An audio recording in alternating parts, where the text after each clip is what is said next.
again for the third and hopefully final gravity check of the coffee mead. Now, the first time I checked it, after the original setup was 36, it was super sweet. It was too sweet for me, hardly any coffee notes whatsoever. Then I checked it on the 27th and it was 26. I'm not going to incorporate those videos into this because they're just me checking it and it not being where I want it to be. So we're going to do another hydrometer test today. Hopefully, fingers crossed, it's now gone down to where I want it, around 10, between 10, or I say 12 to 14, that's normally my sweet spot, but I'm quite happy with something like this going lower than that for the simple fact that you want the coffee notes there. You don't want it to be masked by an overpowering sweetness. So let's do a hydrometer test. As said. Now that's going to go down there. Back in a second. I'll turn back. Sorry about that. I had to go and do something. And I brought coffee as well. So, like I said, we're going to take a hydrometer reading and see what the gravity is at the moment. I'm hoping it's done. I haven't sanitized everything because each time I do, I waste sanitizer in the demijohn and all that jazz. I've sanitized most of it. I just need to clean out and sanitize the demijohn for it to go into secondary, if that is what is going to happen.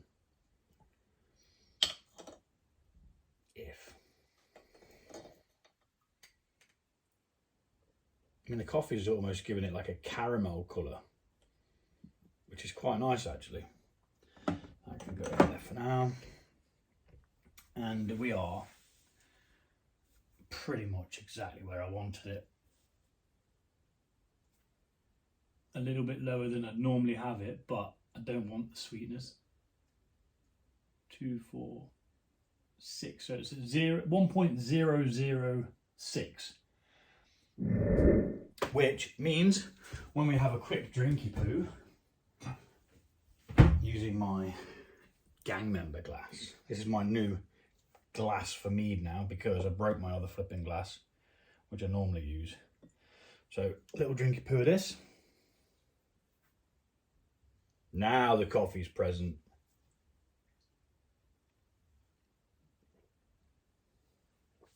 Oh yes. Oh yes, oh yes.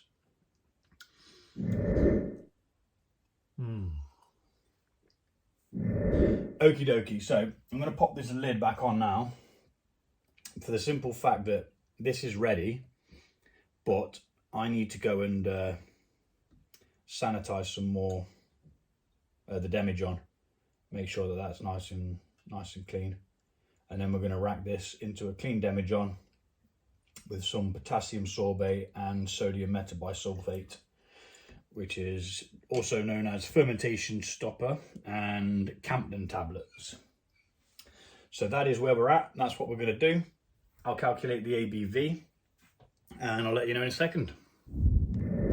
Okay, right. So that's all that cleared up now. Got the clean demijohn there. Just need to wipe off the megamethylglyn because that's not what it is. Let's move the sanitizer out of the way. Open the airlock again. We're not going to need that one because we've got a clean one.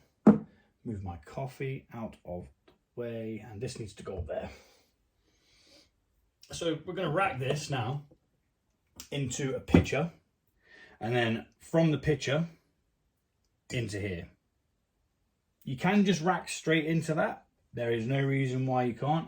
In fact, I might. No, I'm not going to, because I'm going to decarbonize it with this. So any bubbles that are still sat in there are going to come out by gently stirring it. I didn't calculate the ABV, so I'll be back in a second and I'll tell you what it is. Okay, so it's at 14.96. So I'm just going to say 14.9 just for the sake of it. We're going to wrap this into the pitcher. We're going to stir very, very, very, very, very, very, very gently to remove carbon dioxide from the liquid. And then we're going to move it into the other demijohn with some potassium sorbate and sodium metabisulfate. And even the transferring of it from here to there does help decarbonize it a bit. I'm going to speed this bit up as usual.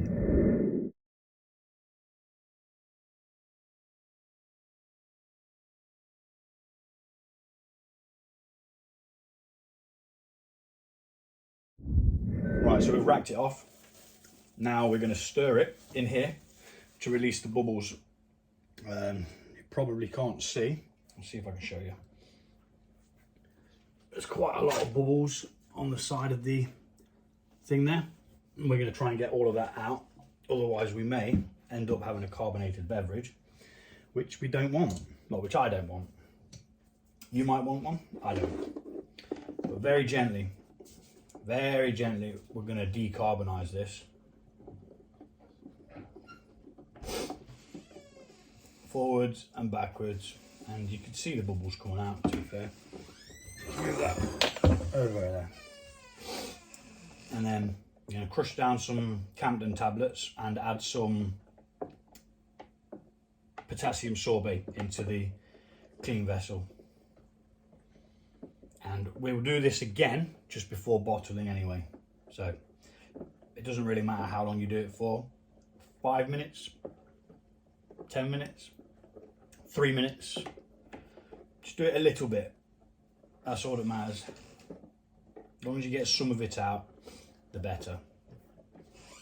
So we're going to add the fermentation stoppers, which will obviously stop the fermentation, and rack it into the clean demijohn. So I don't need that anymore, so that can go down there. It's going to go up there. All right, dude. Yeah, go by. It's fine. And then we're racking this into this clean demijohn, but what we're going to do first is add a crushed Campden tablet and some potassium sorbate, which are the fermentation stoppers. Now, where's my pestle and mortar? There it is. To crush down the Campden tablet, because they are a pain in the backside to crush normally. So using this pestle and mortar is so much easier. Gets it all really nicely ground down and stuff, as opposed to trying to do it with the back of a spoon. If you haven't got one of these, use the back of a spoon to crush it down.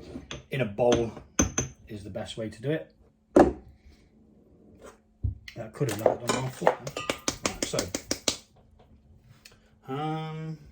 something dry to scrape that out with, because there's a lot of it still in there. That's the only problem with this method, actually. It seems to stick to the bottom there. Okay, so nice and easily pop that in there. And then by adding this at this point, you don't have to mix it in as much, because as it racks off into the other one, it kind of does the mixing for you. But I do need to get something. That's what I bloody need. And it's half a teaspoon per gallon. We've got a gallon batch, so in that goes. Move them out of the way because we don't need them now. And then we rack.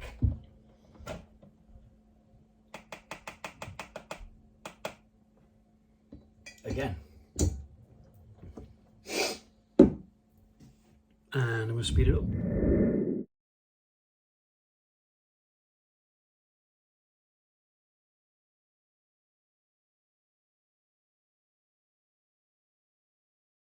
And now we slowly mix that in. Very gently, like we were before. We don't want to oxidize it. At the ABV that it's at now, 14.96? Can't remember now. But at the ABV that it's at now, the chances are we're not going to oxidize it, but you always want to be careful anyway. So I'm going to stir it. And there we have it. That's that step of it done. Airlock on to keep it sanitary. Now, it may carry on fermenting ever so slightly for a short period of time until the stoppers can start working, normally within 24 hours-ish. And yeah, once that's done, it will start to clear out, like this one, which is ready to rack soon. It's nice and clear. You can just see a bit of haze there at the bottom, so probably another 4 days and that'll be ready to put into bottles. And that's the mega methylglyn that I created, which was bloody gorgeous, to be fair. So this isn't the mega methylglyn, it says it on it, but this is the coffee mead. So that's just going to go there for now, and it's giving off positive activity straight away, but that's simply because it still hasn't managed to stop itself from fermenting. But it will, in a day or so, it will give up. So yeah, that's the end of this video. I'm glad it's finally done, and that's it. We'll be back when we get around to bottling it.